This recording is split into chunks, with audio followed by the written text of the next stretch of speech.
Assalamualaikum warahmatullahi wabarakatuh. Bismillahirrahmanirrahim. Alhamdulillahi rabbil alamin. Wa bihi nasta'inu ala umuri dunya waddin. Wassalatu wassalamu ala asyrafil mursalin sayyidina Muhammadin wa ala alihi wa sahbihi ajma'in.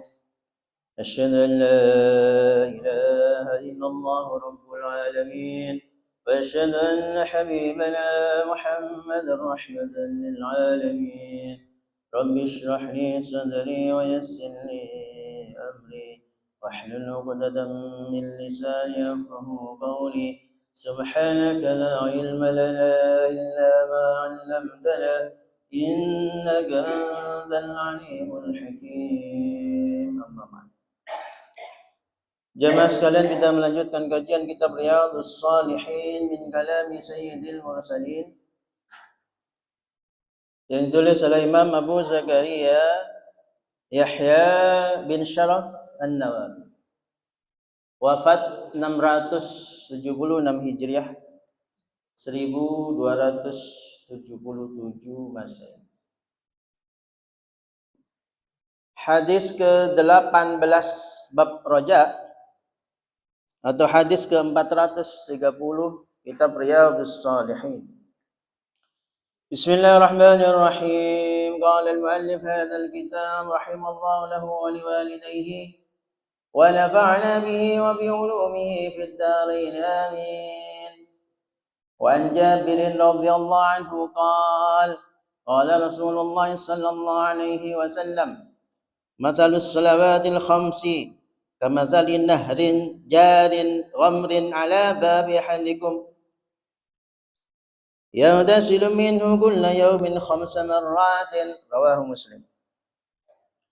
Dari sahabat Jabir bin Abdullah radhiyallahu anhu berkata bahwa Rasulullah sallallahu alaihi wasallam bersabda, perumpamaan salat 5 waktu bagai sebuah sungai yang mengalir deras di depan pintu salah seorang di antara kalian. Ia mandi di tempat itu 5 kali sehari. Riwayat Imam Muslim. Sahabat Jabir, nah ini kita belajar sedikit tentang rijalul hadis ya. Sahabat Jabir itu punya ashab. Ashab itu murid terdekat. Jadi kalau Indonesia nyebutnya sahabat ya. Nah, sebetulnya kalau ulama ashab itu murid terdekat. Kayak ashabus Syafi'i berarti murid terdekatnya Imam Syafi'i. Murid terdekatnya adalah 1 Abu Sufyan Al-Wasiti, 2 Muhammad bin Munkadir, 3 Abu Zubair, 4 Asy-Sya'bi, 5 Amr bin Dinar, 5 Muhammad Ali Al-Baqir. Ini masih keturunan Rasulullah sallallahu alaihi wasallam. Lalu Atha bin Abi Rabah. Nah, ini Amr bin Dinar itu ulama besar ya di Hijaz, di Makkah. Nah, nanti beliau punya murid. Nah, muridnya itu ada Syu'bah, Ibnu Jurayj, Hamad bin Zaid dan Ibnu Uyainah. Nah, Imam Ibnu Uyainah itu jadi ulama besar hadis di Makkah. Ulama top lah. Nah, Imam Syafi'i berguru hadis di Makkah kepada Imam Sufyan bin Uyainah. Sehingga Imam Syafi'i itu ilmu hadis Mekah top level. Nah gitu ya. Jadi mencari guru itu, ulama-ulama zaman dahulu itu mencari guru itu top level dulu. Jadi dicari yang the best lah. Ya sama lah kalau kita sekolah lah ya. Cari yang the best. Nah, pondok nyari yang the best. Nah kayak gitu tuh. Jadi Imam Asy-Syafi'i di Mekah berguru hadis ke Imam Sufyan ibnu Uyainah. Dan Imam Sufyan ibnu Uyainah itu ulama top hadis di Mekah. Nah gitu ya. Jadi kalau ada orang mengira Imam Syafi'i nggak ngerti hadis, nah dia nggak ngerti sejarahnya Imam Asy-Syafi'i. Nah dari sahabat Jabir radhiyallahu anhu ini Rasulullah sallallahu alaihi wasallam bersabda, Bagaimana pengaruh sholat 5 waktu terhadap pembersihan dosa? Perumpamaannya adalah seperti ada sungai, lalu ada orang mandi di depan sungai 5 kali sehari. Nah, itu dosanya seperti kotoran yang kena mandi 5 kali sehari. Hilang ya. Nah, kayak gitu. Sehingga ini fadilah sholat 5 waktu. Yang pertama dari pelajaran hadis ini adalah kita kalau berbicara, memberikan wawasan kepada siapapun, itu ada level. Level paling dasar itu to the point. Nah, itu level itu. Contoh ya. Ini tolong dibersihkan. Nah, itu kan to the point. Level naik lagi itu. Ada bos siang-siang datang ke kantor ngomong begini. Lantainya kotor. Nah, itu pertanyaannya kalimat berita atau perintah? Itu apa? Kalimat apa itu? Itu berita atau perintah? Ya? Berita. Berarti nggak usah dibersihkan. Nah itu level kedua tuh, termasuk level tinggi itu. Jadi itu kalimat berita secara eksplisit, tetapi secara implisit dia perintah. Perintah untuk membersihkan. Nah sama seperti kalimat Alhamdulillahi Rabbil Alamin. Kalimat segala puji bagi Allah, Alhamdulillah, itu berita. Kan gitu ya? Alhamdulillah, itu narasi namanya. Segala puji bagi Allah. Namun, itu juga perintah. Jadi bagaimana kita mengucap syukur kepada Allah. Nah, itu diajari oleh Allah sendiri. Yaitu dengan membaca Alhamdulillah. Sehingga ulama berkata, jenengan memuji Allah dengan karya sastra tingkat tinggi sampai 1 buku, itu nilainya kalah dengan Alhamdulillah. Misalnya, ya Allah, engkau baik banget. Ya Allah, engkau maha mengerti tentang kondisi hamba. Ya kata-kata sendiri. Kenapa begitu? Karena yang memahami Allah hakikatnya ya Allah sendiri, gitu. Gitu. Nah ini kadang kita merasa, oh ya enak ini ya, enggak. Jadi alhamdulillah itu kalimat berita yang secara implisit perintah. Jadi bahasanya tingkat tinggi. Kayak bos tadi lah. Jadi nggak perlu bosnya ngomong, ini disapu, nggak usah. Cukup berita, kalimat berita, lantainya kotor. Nah, udah selesai. Nah, termasuk bahasa tingkat tinggi berikutnya adalah perumpamaan. Nah, ini level tinggi tuh. Makanya di Al-Quran tuh sering perumpamaan. Perumpamaan orang sedekah. Kamathali habbatin ambatat sab'a sanabila fi kulli sumbulatin mi'atu habbah. Seperti 1 biji tumbuh 7 tangkai, 7 tangkai masing-masing 100 biji. Berarti amal itu akan diganjar 10 hingga 700. Nah ini nggak langsung ya diganjar 100 kali lah. Enggak. Menggunakan perumpamaan. Perumpamaannya apa? Seperti biji ditanam, tumbuh 7 tangkai, isinya 100 biji masing-masing. Nah, ini bahasa tingkat tinggi. Maka di dalam diplomasi tinggi itu menggunakan bahasa tingkat tinggi. Nah ini, jadi ada orang yang mempertanyakan gini tuh, ya netizen lah.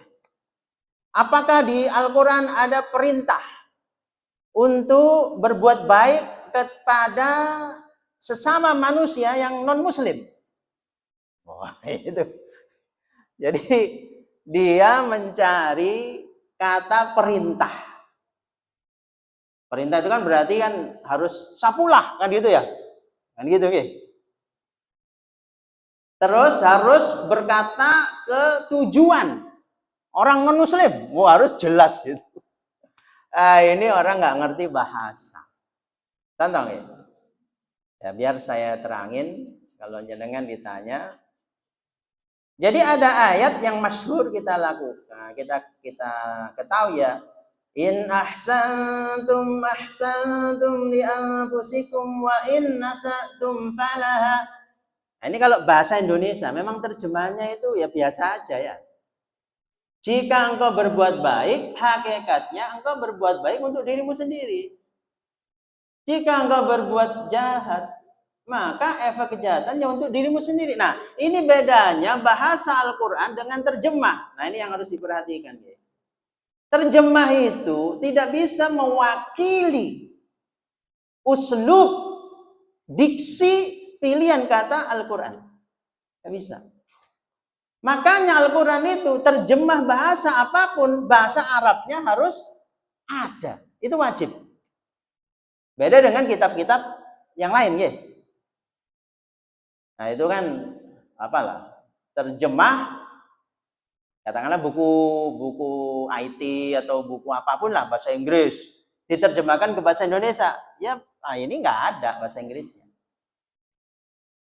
In ahsantu. Nah di sini yang menarik adalah penggunaan kata ahsana. Okay? Ahsana yuhsinu ihsanan. Apa itu ihsan? Nah ini yang harus dibahas tuh. Okay? Kalau bahasa Indonesia cuma berbuat baik gitu aja. Nah, ihsan itu gini. Kalau ada orang dia tidak pernah menyapa kita, nggak pernah nih. Orang itu nggak pernah menyapa kita. Lalu ya kita berbuat sama, tidak menyapa orang itu. Nah, ini namanya adil. Ya, adil ya. Orang nggak pernah nyapa kita, wong GPA lah ya, nggak pernah nyapa kita, ya kita juga nggak menyapa orang itu. Ini namanya adil. Nah, ini kajian agama. Tapi kalau orang itu nggak pernah menyapa kita, kita mulai menyapa dia. Nah, ini namanya ihsan. Nah, gitu ya. Ada orang ngasih kita apel, 5 apel. Terus sebulan lagi kita rekreasi. Apa istilahnya itu? Healing. Terus kita ngasih orang ini oleh-oleh yang sepadan dengan 5 apel. Misalnya 5 apa nih? Buah yang sepadan. Pir lah. Nah, karena dia ngasih 5, kita ngasih 5, ini namanya adil. Tapi kalau kita ngasih lebih, misalnya 11, 10 gitu, itu namanya ihsan. Dan perintahnya tidak harus berbuat baiklah. Nggak harus. Itu kan bahasa berita yang otomatis bahasa perintah. Kalau kita selalu bahasanya perintah berarti, nah ini yang penting, ilmu bahasa kita level rendah. Nah, gitu. Jadi kalau kita ini selalu to the point, berarti ilmu bahasanya level rendah. Nah ini yang nun sewu sekarang orang itu nggak mengerti bahasa. Nah itu wis saya sampai ya Allah, orang sekarang itu harus to the point. Ya, harus to the point. Kayak robot gitu, tidak artificial intelligence, nggak cerdas. Harus A, B, C, D. Kayak gitu. tidak bisa menggunakan bahasa kinayah. Kinayah itu bahasa sindiran, kan gitu ya. Nah, itu orang sekarang begitu. Nah, padahal di dalam kajian apapun, bahasa itu leveling. Nah, ini harus kita pahami, tidak selalu kita itu harus ngomong nah, ini nggak harus. Contoh ya, saya dulu pernah cerita, ketika anak saya masih TK, saya makan pakai telur dadar. Terus anak saya ini ngomong, "Yah, aku lo kemarin didulang ibu pakai telur dadar." Ya udah, kan dia cuma ngomong ya saya makan aja. Istri saya langsung ngomong, "Iku njaluk didulang karepe." Nah, itu bahasa. Ya, biasanya ibu-ibu ya, "Dek, ini ada emas bagus. Kamu mau tak?" Terserah. Nah gitu ke. Ya wes kan ditukono. Terus nang omah meneng lah. Itu bahasa kinaya. Ya kita nggak harus selalu ngomong, "Iya, beli ini." Enggak harus. Ya, itu bahasa namanya. Sama dengan di bahasa Indonesia juga sama. Kan apa misalnya ya, sekali dayung 2-3 pulau terlampaui, kayak gitu. Ada orang berbuat salah malah menyalahkan orang lain. Nah, itu kan istilahnya apa? Menepu air di dulang.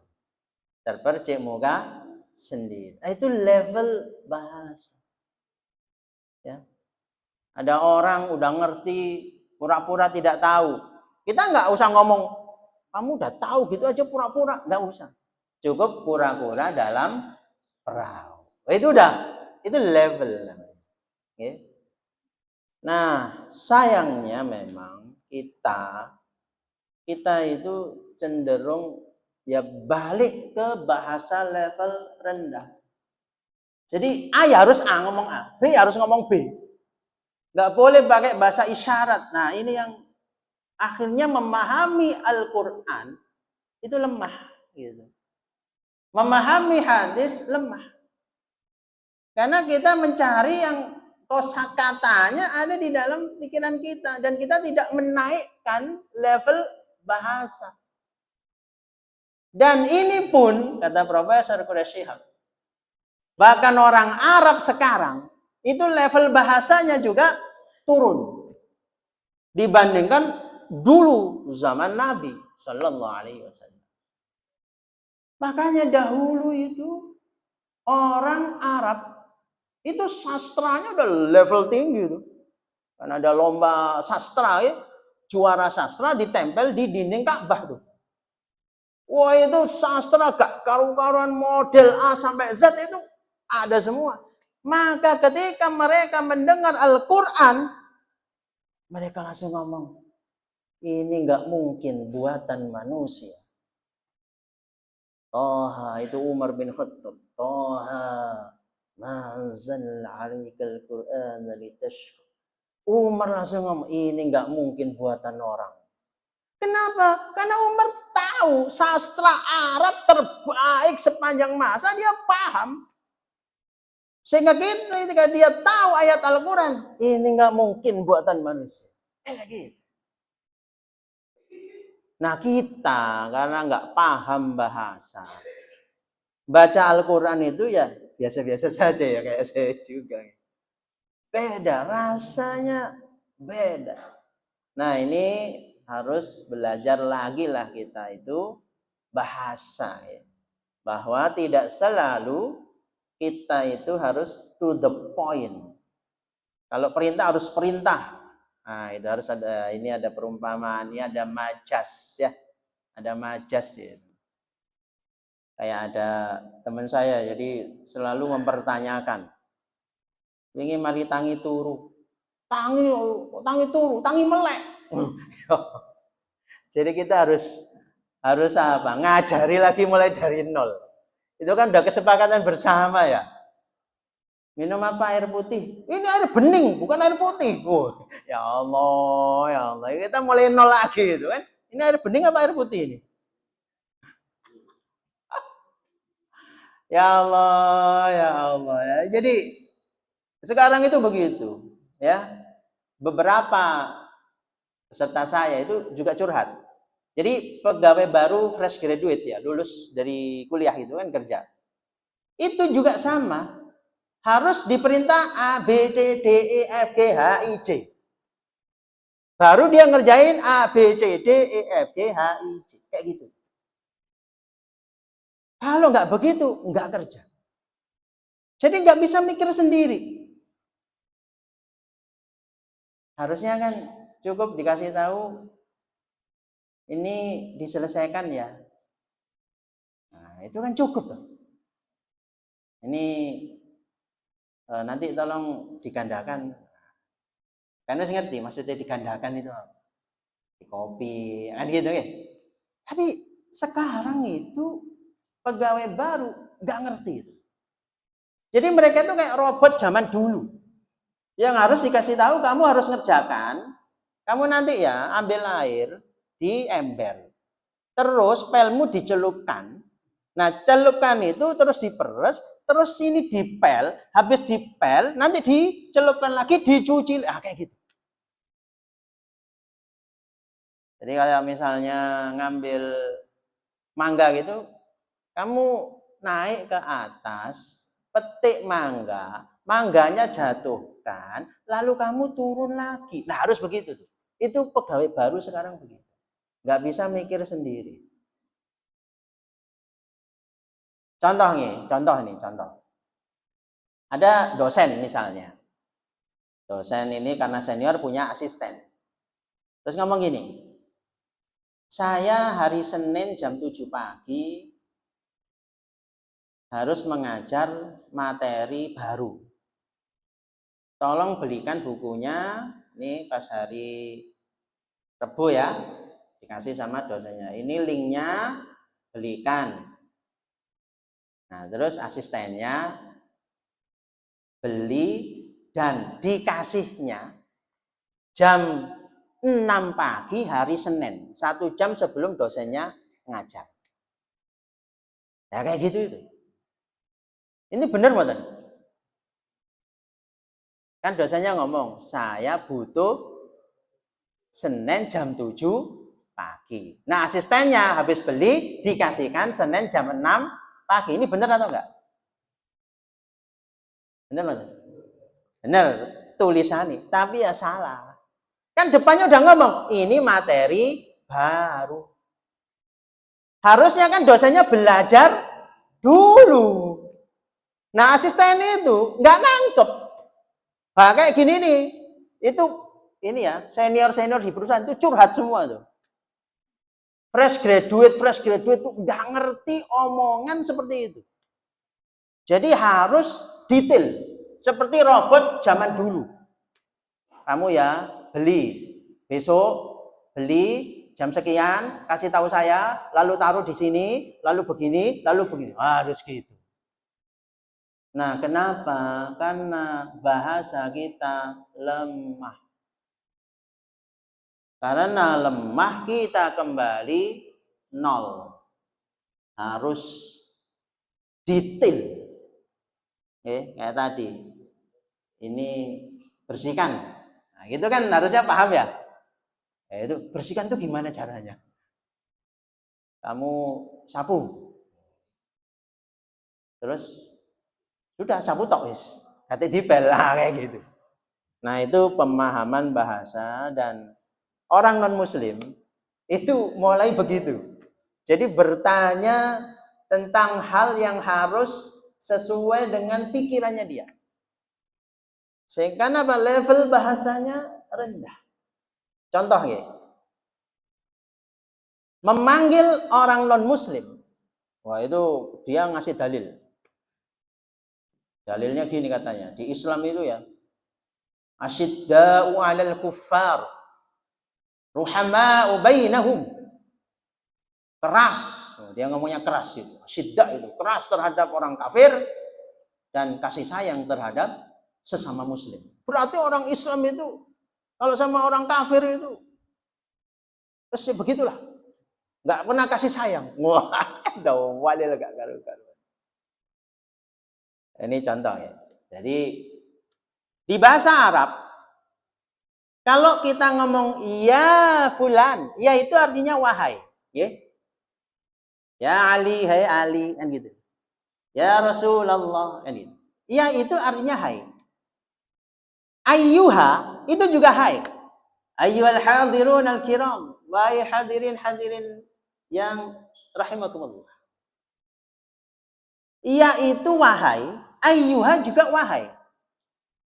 Di Al-Quran itu ada yang digabung. Iya dan ayyuha jadi satu. Contohnya apa? Apa? Perintah puasa. Ya ayyuhalladzina amanu kutiba alaikumussyiyam. Kan gitu ya? Ini ada ya ada ayyuha. Kenapa hai-nya didobel? Masa hai. Kan ini lucu. Ini kalau nggak ngerti bahasa Arab, itu jadi lucu. Dan terjemah Indonesia ya cuman hai orang-orang yang beriman cuman satu. Padahal iya itu cukup atau ayyuha itu cukup. Kan jenengan tulis di sini ya, ini loh. Ini. Nah ini nanti ada contoh-contoh kemarin ya Rasulullah kan begitu. Ya. Jadi banyak sekali sahabat itu berkata ya Rasulullah. Nah kayak gitu tuh.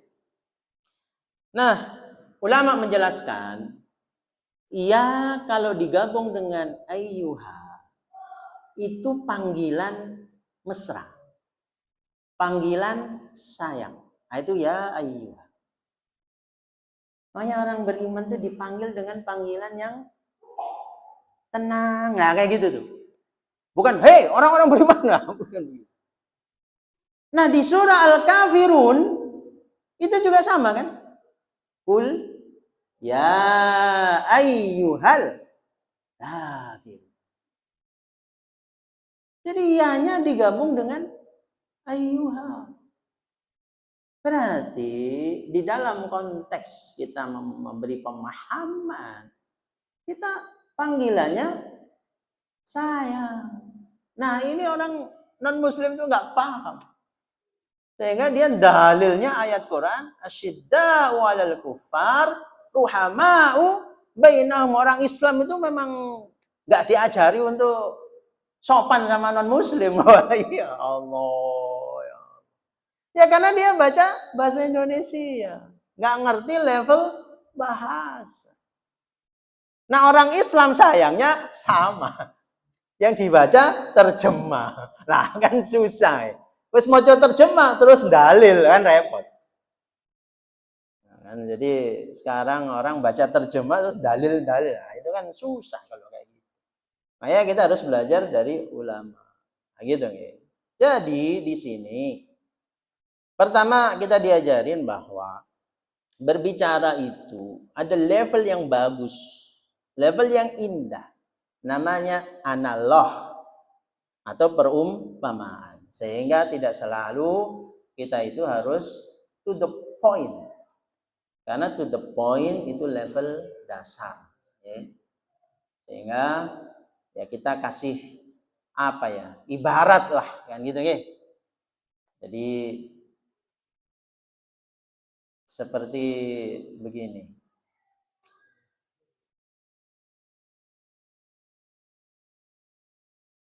Ada panglima perang.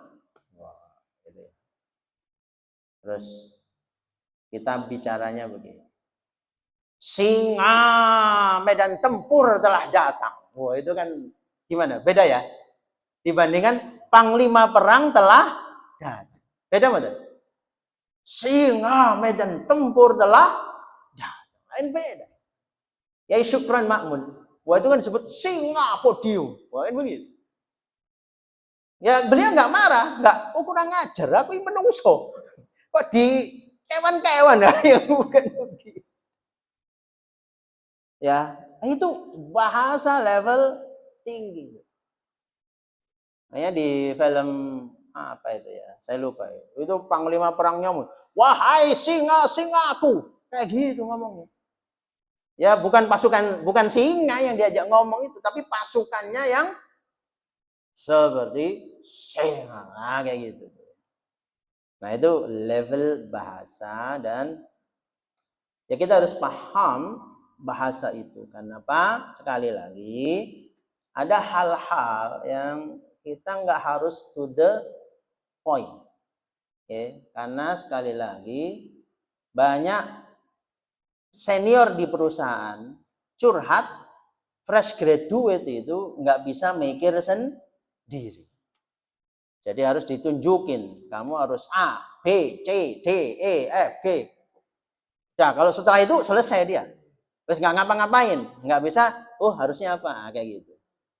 Nah, ini bagian dari bahasa. Dan ya, sayangnya kadang kita memang begitu ya. Jadi pada penurunan bahasa itu.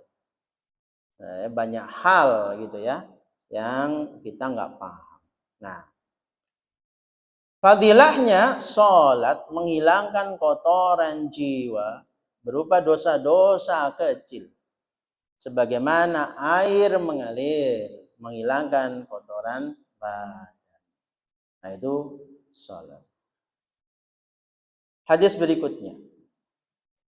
Wa an Ibnu Abbas radhiyallahu anhuma qala sami'tu Rasulullah sallallahu alaihi wasallam yaqulu ma min rajulin muslimin yamutu fayaqumu ala janazatihi arba'una rajulan la yushrikuna billahi syai'an illa syaffa'ahumullahu fihi. Rawahu Muslim. Dari sahabat Ibnu Abbas radhiyallahu anhuma, karena kita mendoakan Abbas ayahnya dan Ibnu Abbas. Karena anhuma dua orang. Aku mendengar Rasulullah sallallahu alaihi wasallam bersabda, tidaklah seorang muslim meninggal lalu jenazahnya disolati 40 orang yang tidak menyekutukan Allah dengan sesuatu pun, maka Allah menerima syafaat dan doa mereka terhadap orang yang meninggal itu. Rawahu Muslim. Nah, kita belajar sedikit tentang rijalul hadis. Ibnu Abbas ini namanya Abdullah bin Abbas. Nama Abdullah itu dulu lazim ya. Nah, ada sahabat-sahabat junior ya, yang senior itu kayak Abdullah bin Mas'ud. Nah, itu sahabat-sahabat senior yang bernama Abdullah. Kalau yang junior, dan ada 4 sahabat junior bernama Abdullah dan ilmunya top, sehingga disebut Al-Abadilah. Nah, itu ada salah satunya Abdullah bin Abbas. Lalu ada Abdullah bin Amr bin As. Lalu ada Abdullah bin Zubair. Kemudian ada Abdullah bin Umar. Nah, itu Abdullah. Nah, ulama menjelaskan begini. Jadi Ibnu Abbas itu waktu kecil didoakan oleh Rasulullah sallallahu alaihi wasallam. Allahumma faqihhu fid din wa 'allimhu at-ta'wil. Allah berilah Ibnu Abbas itu pemahaman. Faqih itu bukan hanya fikih ya.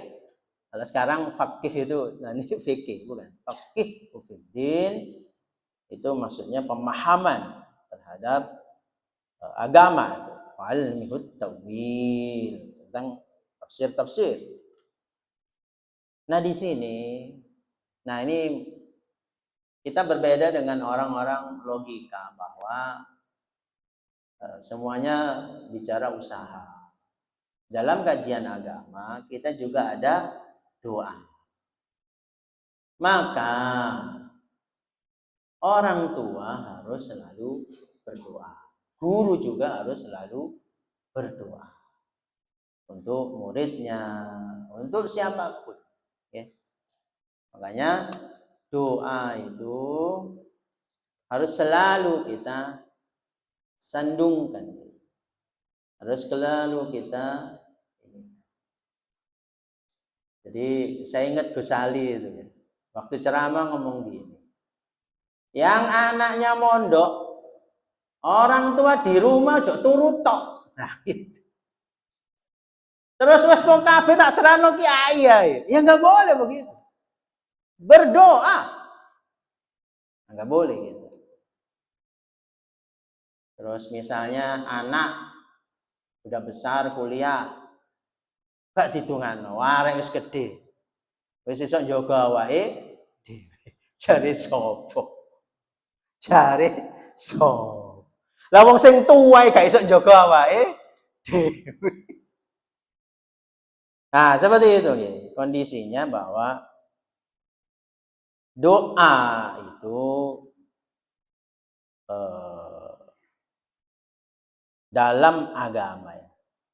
Kalau orang ateis mungkin ya nggak mikir gitu ya. Tetapi dalam kajian agama ya kita selalu berdoa. Dan doa itu wujud kehambaan kita kepada Allah. Maka kita itu selalu berdoa. Masuk masjid baca doa. Mau makan baca doa. Setelah makan baca doa. Masuk kamar mandi baca doa. Keluar baca doa. Semuanya doa. Jadi jangan apa istilahnya? Bosen. Nah, itu bosen berdoa. Itu enggak boleh. Nah, maka doa nomor 1. Nah, kemudian berikutnya tentu usaha lah.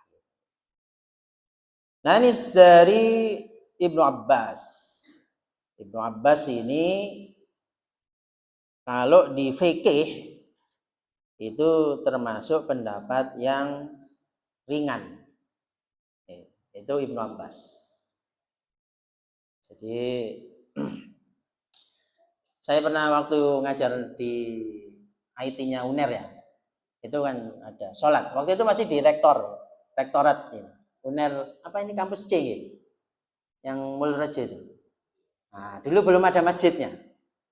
Jadi sholatnya masih di rektorat gitu. Terus masjidnya kan itu bantuan IK UNER. Nah, itu salah satu, itu khotibnya waktu itu dosen UNER. Bilang bahwa kurban itu tidak harus kambing, boleh ayam. Kalau emang nggak mampu. Nah, kayak gitu. Nah, itu pendapatnya Ibnu Abbas. Gitu ya. Tapi kalau pendapat ulama yang lain, kurban itu minimal kambing. Kalau orang nggak mampu, kurban ayam itu ikut meramaikan kurban. Itu bukan termasuk kurban. Tetapi ada pendapat Ibnu Abbas memang bahwa bagi orang yang nggak punya, nah itu masuk, ya udahlah, itu kurban juga. Itu ringan tuh Ibnu Abbas tuh. Termasuk puasa ya. Ada perempuan hamil, ya udah nggak puasa. Itu bayar fidyah. Menyusui berat juga, nggak puasa, bayar fidyah. Terus hamil lagi, ya udah nggak puasa, bayar fidyah. Terus menyusui lagi kan, ya udah nggak puasa, bayar fidyah. Gitu. Kalau yang lain kayak mazhab Syafi'i kan nggak begitu. Ini hamil, nggak puasa kenapa? Ada syaratnya kalau Imam Syafi'i itu. Ya. Oh syaratnya, saya nggak kuat. Ya nggak kuat tinggal qadha nanti setelah selesai. Tapi kalau alasannya takut janin, nah nanti double. Ya qadha ya bayar fidyah. Nah kayak gitu itu. Nah itu Ibnu Abbas tuh. Kalau Ibnu Umar itu berat. Nah kayak gitu. Sehingga ketika Imam Malik diminta membuat kitab fikih yang ada hadisnya juga, Muwatta itu, Khalifah saat itu pesan, tolonglah bikin kitab yang tidak berat seperti Ibnu Umar dan tidak terlalu ringan seperti Ibnu Abbas. Kayak gitu pesannya. Nah itu Ibnu Abbas. Dan itu banyak ulama saat ini yang melihat kondisi ya, pakai ininya fatwanya Ibnu Abbas. Nah, itu nggak usah dipermasalahkan karena memang diantara sahabat sendiri itu juga beda. Jadi nggak usah nyalah no, gitu istilahnya. Jadi ini ada ini sampai Gus Bah itu kaget ya. Jadi ada ulama itu tidak setuju dengan pendapatnya Imam Syafi'i. Terus ulama ini mencantumkan hadis. Ini loh, hadis Rasulullah. Nah ini yang pendapatnya Asy-Syafi'i. Kamu ngikut Rasulullah atau ngikut Asy-Syafi'i? Gini nggih jawabannya nggih. Ulama ini ngerti hadis Rasulullah itu maksudnya apa? Itu dari siapa? Itu dulu pertanyaannya. Apa dia bertemu langsung dengan Rasulullah? Kan enggak toh? Ya enggak mungkin. Nah kan gitu. Ya ulama ini pasti dapat dari gurunya. Nah, dari dia ke Rasulullah itu jaraknya berapa tahun? Wong itu ulama zaman now. Dibandingkan Imam Syafi'i. Imam Syafi'i itu gurunya namanya Imam Sufyan bin Uyainah. Imam Syafi'i ya. Sufyan bin Uyainah. Punya guru namanya Amr bin Dinar. Punya guru namanya Imam Jabir. Ini sahabat Nabi. Baru ke Rasulullah. Ya Imam Syafi'i ke Imam Ibnu Uyainah. Ke Amr bin Dinar. Ke Jabir bin Abdullah. Ke Rasulullah cuma 4 tingkat aja. Nah ulama ini memahami hadis itu dari siapa? Ya jauh. Imam Syafi'i muridnya Imam Malik. Imam Syafi'i muridnya Imam Malik bin Anas. Imam Malik punya guru namanya Imam Nafi'.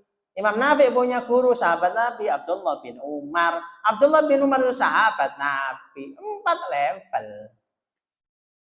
Lah kok ulama ini ngomong ini hadis Nabi, ini pendapatnya Asy-Syafi'i. Kamu ikut Nabi atau ikut Asy-Syafi'i? Ya Allah.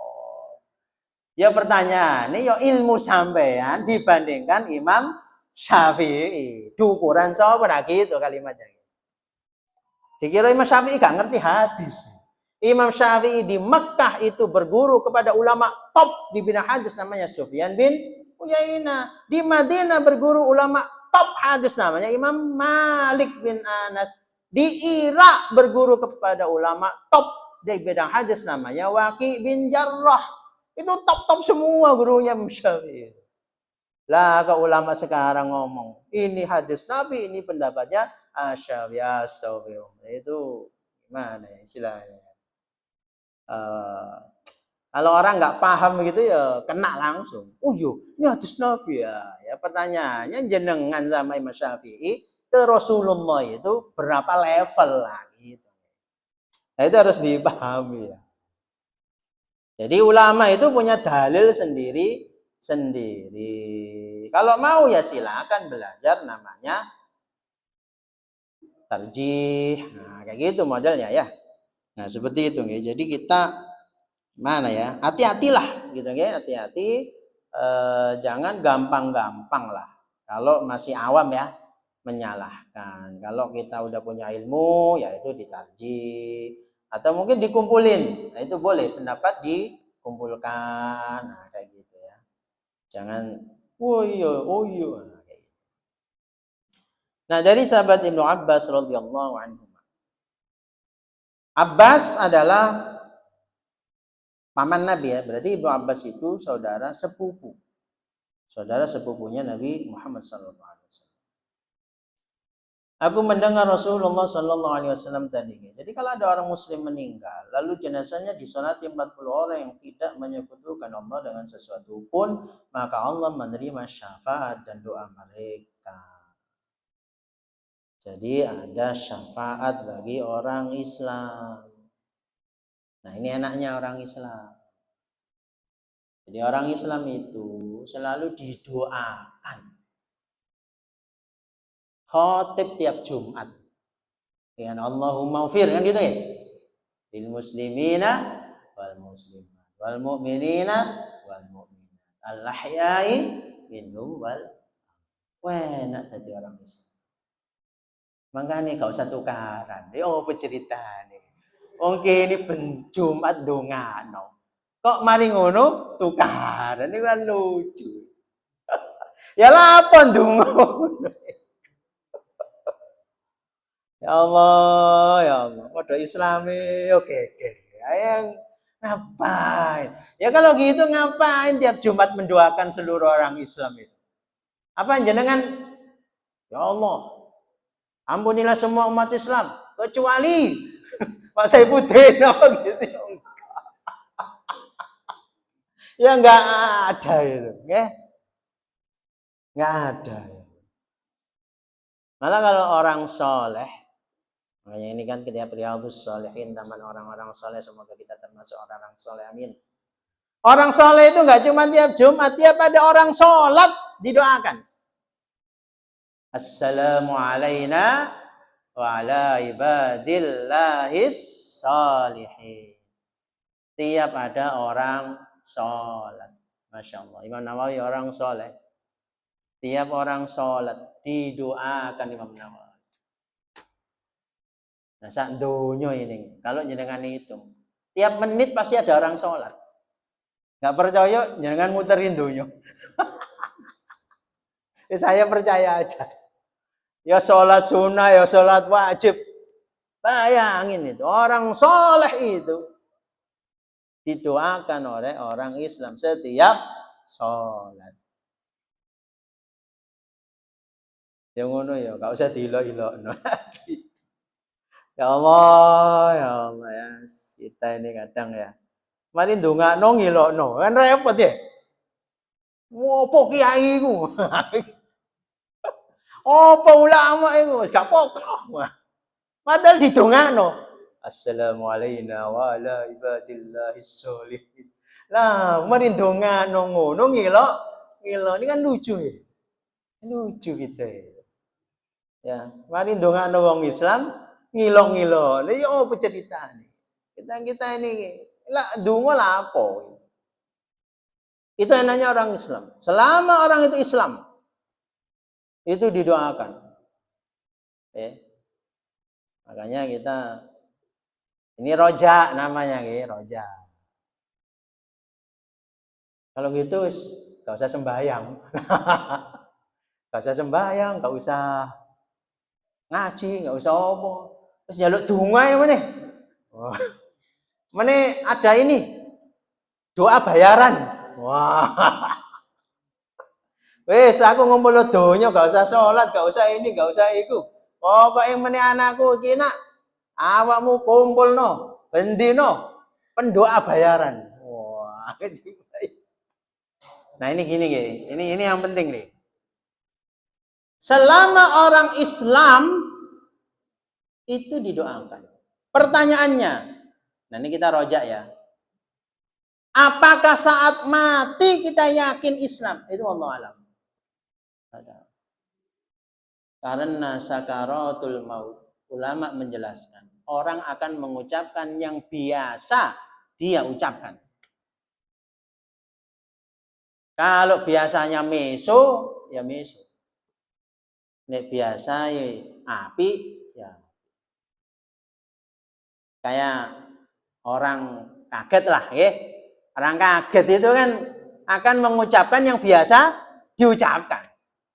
Nek wonge api yo innalillahi itu. Nek wonge biasa meso. Meso. Saya punya teman ya.